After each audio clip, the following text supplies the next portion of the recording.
UP TET 2026 के detailed notification में एक पॉइंट मेंशन किया गया है टिप्पणी करके, और इस टिप्पणी के पॉइंट नंबर 6 में ये मेंशन किया गया है कि ऐसे अभ्यर्थी जो कि बीएड या फिर डीएलएड कर चुके हैं वही आवेदन करने के लिए एलिजिबल होंगे। अगर आप अपीयरिंग में शामिल होना चाहते हैं तो बीएड या फिर डीएलएड के अंतिम वर्ष में शामिल हो रहे यानी अपीयर कैंडिडेट जो कि अंतिम वर्ष में है वहीं अनंतिम रूप से इस परीक्षा में यानी यूपी टेट में शामिल हो सकते हैं। लेकिन इनका ये यूपी टेट का प्रमाण पत्र तभी वैध माना जाएगा यानी वैलिड माना जाएगा जब वो अपने परीक्षा को उत्तीर्ण कर लेंगे। अब इसका मतलब क्या होगा? इसका मतलब ये हो गया कि अगर आप बीएड कैंडिडेट हैं तो पेपर 2 यानी अपर प्राइमरी के लिए तभी एलिजिबल हो पाएंगे जब आप सेकेंड ईयर में रहेंगे, और अगर आप डीएलएड कैंडिडेट हैं तो फर्स्ट सेमेस्टर या फिर सेकंड सेमेस्टर में अगर आप हैं तो आप आवेदन करने के लिए एलिजिबल नहीं हैं। क्यों?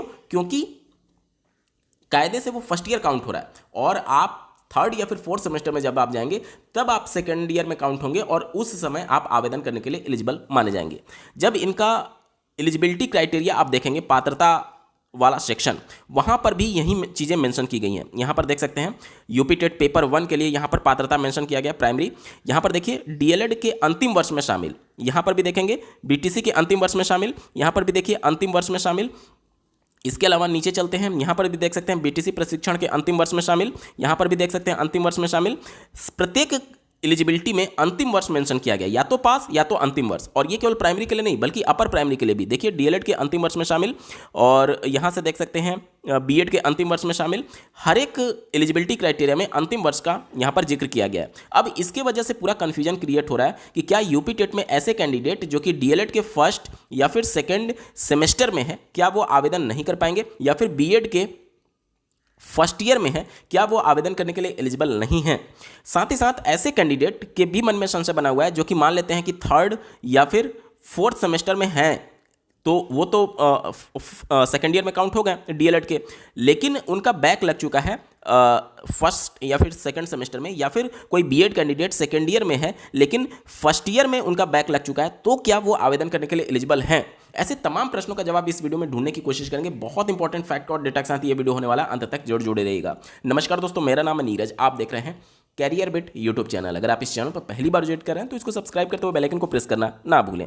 इस नोटिफिकेशन से ये बात स्पष्ट हो रही है कि सेकेंड ईयर का कैंडिडेट ही आवेदन करने के लिए एलिजिबल है, लेकिन ये जो नोटिफिकेशन है वो आयोग के द्वारा जारी किया गया है। वो आयोग सिर्फ और सिर्फ एक एग्जाम कंडक्टिंग अथॉरिटी मात्र है, उसका एलिजिबिलिटी से कोई भी लेना देना नहीं है। एलिजिबिलिटी तय करने की जिम्मेदारी आरटी एक्ट के धारा 23 के उपधारा 1 के अंतर्गत एनसीटी यानी national council for teacher education को दी गई है। एनसीटी ने पहले ही ये स्पष्ट कर दिया है कि ऐसा कोई भी कैंडिडेट जो कि टीचर ट्रेनिंग कोर्स यानी टीटीसी में एडमिशन ले लिया है वो आवेदन करने के लिए किसी भी राज्य की शिक्षक पात्रता परीक्षा या फिर सेंटर लेवल की सीबीएसई द्वारा आयोजित सीटेट के लिए योग्य हो जाता है। अब इसका मतलब क्या होगा, पहले एनसीटी का नोटिफिकेशन देखते हैं, उसके बाद इसको डिटेल में समझने की कोशिश करते हैं।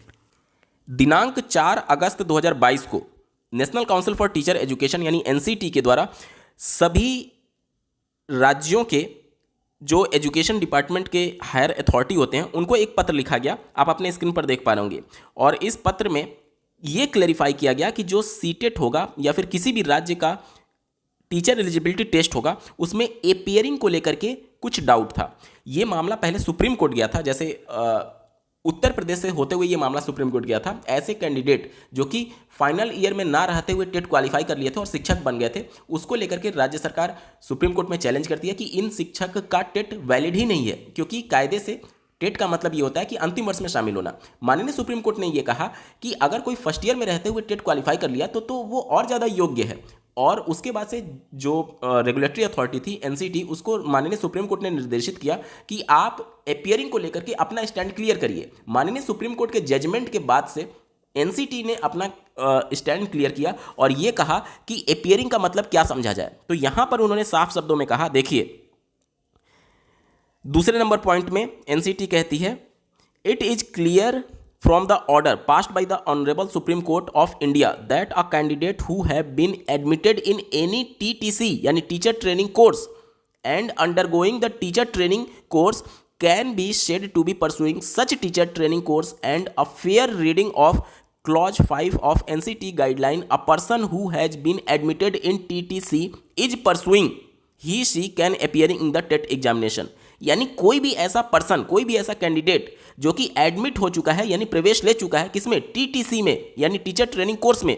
अब टीटीसी का मतलब बीएड भी है और डीएलएड भी है, मतलब किसी भी प्रकार का टीचर ट्रेनिंग कोर्स में अगर आपने एडमिशन ले लिया है तो यहीं से आप परसुइंग काउंट होने लगते हैं, यानी कि आप अपियरिंग में काउंट होने लगते हैं और आप टेट के लिए पूरी तरीके से अपियर होने के लिए एलिजिबल हो जाते हैं। और इस पत्र के माध्यम से एनसीटी ने क्लियर कर दिया कि माननीय सुप्रीम कोर्ट के जजमेंट के आधार पर जो एनसीटी का क्लॉज 5(2) है उसमें साफ शब्दों में जो अपियरिंग या फिर परसुइंग वर्ड यूज किया गया था, उसका मतलब ये समझा जाएगा अब से कि कोई भी कैंडिडेट केवल एडमिशन मात्र ले लिया है तो वो परसुइंग हो जाएगा। यानी कि मान लेते हैं कि किसी कैंडिडेट ने डीएलएड या फिर बीएड में एडमिशन लिया और शाम को सीटेट या फिर यूपी टेट का नोटिफिकेशन आ गया, तो चूंकि कायदे से उसने एडमिशन ले लिया है तो वो आवेदन करने के लिए पूरी तरीके से एलिजिबल हो जाएगा। मतलब कि आवेदन करने, यूपी टेट या फिर सीटेट में आवेदन करने की शर्त सिर्फ और सिर्फ इतनी है कि आप टीचर ट्रेनिंग कोर्स में एडमिशन ले चुके हो। उम्मीद करता हूं डाउट आपके क्लियर हो रहे होंगे। और ये रेगुलेटरी अथॉरिटी का माननीय सुप्रीम कोर्ट के जजमेंट के आधार पर नोटिफिकेशन है, जो कि सभी राज्य इसको मानने के लिए पूरी तरीके से बाध्य हैं। यानी कि जो रेगुलेटरी अथॉरिटी ने बोला वही अंतिम एवं सर्वमान्य होगा। आयोग ने क्या नोटिफिकेशन में लिखा है उसका कोई भी वैल्यू नहीं है। अब समझने की कोशिश करते हैं कि आयोग ने अपने ऑफिशियल नोटिफिकेशन में इतनी भारी चूक कैसे कर दी। देखिए, जो लास्ट वाला यूपी टेट आयोजित हुआ था 2021 वाला, उससे पहले ये अपियरिंग वर्ड जो था वो क्लैरिफाई नहीं किया गया था एनसीटी के द्वारा, क्योंकि एनसीटी ने इसको क्लैरिफाई कब किया, 2022 में। और इससे पहले यूपी टेट 2021 का नोटिफिकेशन आ चुका था और उस समय अपियरिंग का मतलब सिर्फ और सिर्फ अंतिम वर्ष से माना जाता था। पहले के कैंडिडेट जो अंतिम वर्ष में शामिल होते थे वहीं केवल आवेदन करते थे, क्योंकि उस समय ये चीज़ें क्लैरिफाई नहीं थी। माननीय सुप्रीम कोर्ट ने फैसला नहीं दिया था और एनसीटी ने इसको जस्टिफाई या फिर क्लैरिफाई नहीं किया था। ये लास्ट वाला यूपी टेट 2021 में हुआ था, जिसके लिए शासन से जो मंजूरी मिली थी उसका पत्र आप अपने स्क्रीन पर देख पा रहे होंगे।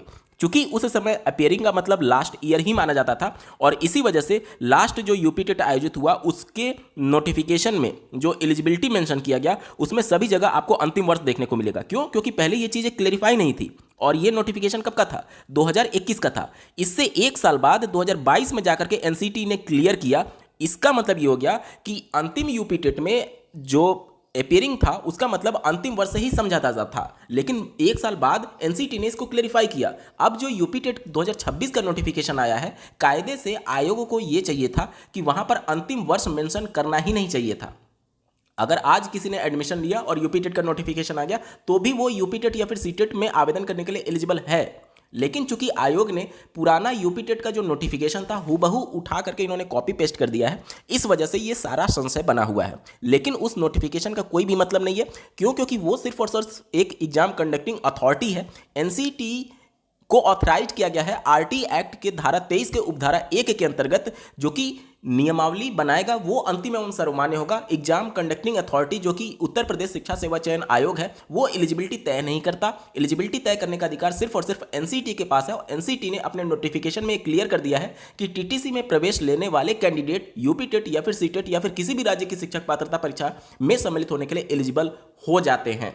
अंतिम वर्ष वाला क्राइटेरिया अब खत्म किया जा चुका है माननीय सुप्रीम कोर्ट के आदेश और एनसीटी के पत्र के बाद से। क्योंकि इन्होंने पुराना यूपी टेट का नोटिफिकेशन ही कॉपी पेस्ट कर दिया है, इस वजह से ये संशय बना हुआ है। हालांकि इस नोटिफिकेशन का कोई भी मतलब नहीं है, क्योंकि अंतिम फैसला एनसीटी का ही होता है, जो कि अपना फैसला या फिर नोटिफिकेशन पहले ही आउट कर चुकी है। अब मैं समझता हूँ आपके सारे डाउट्स क्लियर हो चुके होंगे।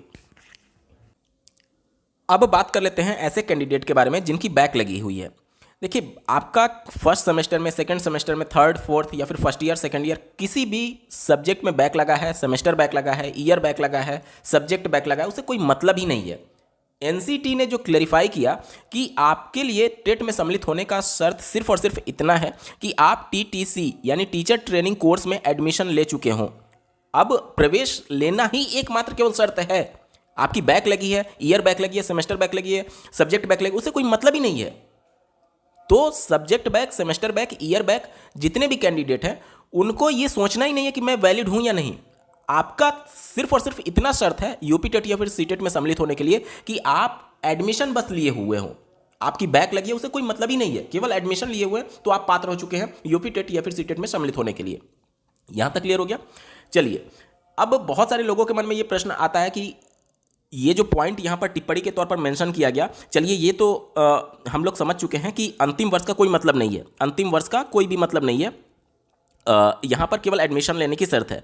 लेकिन ये जो लाइन लिखा गया है कि यूपी टेट का प्रमाण पत्र तभी वैध होगा जब अपनी परीक्षा को उत्तीर्ण कर लेंगे, तो ये लाइन वैलिड है। इसका मतलब क्या होगा, जैसे मान लेते हैं कि आपका किसी सब्जेक्ट में बैक लगा रह गया, ठीक है, आपने डीएलएड पूरा फाइनल आपने कर लिया है, लेकिन किसी सब्जेक्ट में आपका बैक लगा रह गया, आप यूपी टेट भी क्वालिफाई हैं और उसी समय शिक्षक भर्ती का नोटिफिकेशन आ गया, तो क्या आप शिक्षक भर्ती में सम्मिलित हो पाएंगे? नहीं हो पाएंगे। क्यों नहीं हो पाएंगे? क्योंकि शिक्षक भर्ती में सम्मिलित होने के लिए न्यूनतम योग्यता यह है कि आपका डीएलएड कंप्लीट होना चाहिए और आपके पास वैलिड टेट सर्टिफिकेट होना चाहिए। टेट तो आपके पास है, लेकिन चूंकि डीएलएड आपका कंप्लीट नहीं माना जाएगा जब तक आपने बैक पेपर क्लियर नहीं किया। तो वही बात यहां पर मेंशन की गई है कि यूपी टेट का प्रमाण पत्र तभी वैध होगा जब आप अपनी परीक्षा को उत्तीर्ण कर लेंगे। यानी डीएलएड में कोई भी बैक नहीं रहना चाहिए, या फिर फ्रेश कैंडिडेट है, फर्स्ट सेमेस्टर में रहते हुए आपने टेट क्वालिफाई कर लिया, उसी समय शिक्षक भर्ती आ गया, तो आप शिक्षक भर्ती में थोड़ी सम्मिलित हो पाएंगे जब तक आपका परीक्षा पूरी तरीके से उत्तीर्ण नहीं हो जाता। यानी कि डीएलएड जब तक कंप्लीट नहीं हो जाता, और कंप्लीट ही नहीं है, कोई बैक पेपर है, तो वो जब तक क्लियर नहीं हो जाएगा तब तक आप इस टेट का यूज नहीं कर पाएंगे। कहने का मतलब शिक्षक भर्ती में सम्मिलित नहीं हो पाएंगे। तो ये लाइन यहां पर बिल्कुल सही लिखी गई है, और ये वाला लाइन जो है वो एनसीटी ने रद्द कर दिया है। अंतिम वर्ष का कोई भी क्राइटेरिया अब वैलिड नहीं है। केवल और केवल एकमात्र शर्त है वो आपका टीटीसी यानी टीचर ट्रेनिंग कोर्स में एडमिशन लेना। यानी कि अगर आप अपर प्राइमरी में आवेदन करना चाहते हैं पेपर 2 में, तो बीएड के किसी भी ईयर में क्यों ना हो, और अगर आप डीएलएड में आवेदन करना चाहते हैं, माफ कीजिएगा, पेपर 1 और 2 के लिए आवेदन करना चाहते हैं और डीएलएड किए हुए हैं, तो केवल और केवल एडमिशन लेने मात्र से आप आवेदन करने के लिए सारी एलिजिबिलिटी हासिल कर लेते हैं। उम्मीद करता हूं आपके सभी डाउट्स क्लियर हो गए होंगे। बावजूद इसके कोई भी संशय, कोई भी शंका रह जाती है तो कमेंट के माध्यम से पूछ सकते हैं, और इस चैनल को जरूर सब्सक्राइब कर लीजिएगा। यूपी टेट जब तक आयोजित नहीं हो जाता तब तक आपके हर एक प्रश्नों का जवाब देने के लिए ये चैनल हमेशा आपके साथ खड़ा रहेगा। आज के वीडियो में बस इतना ही। ऐसे ही महत्वपूर्ण अपडेट के लिए चैनल को सब्सक्राइब करना ना भूलें। इस वीडियो को देखने के लिए आपका बहुत बहुत धन्यवाद। भगवान करे आपका दिन शुभ हो।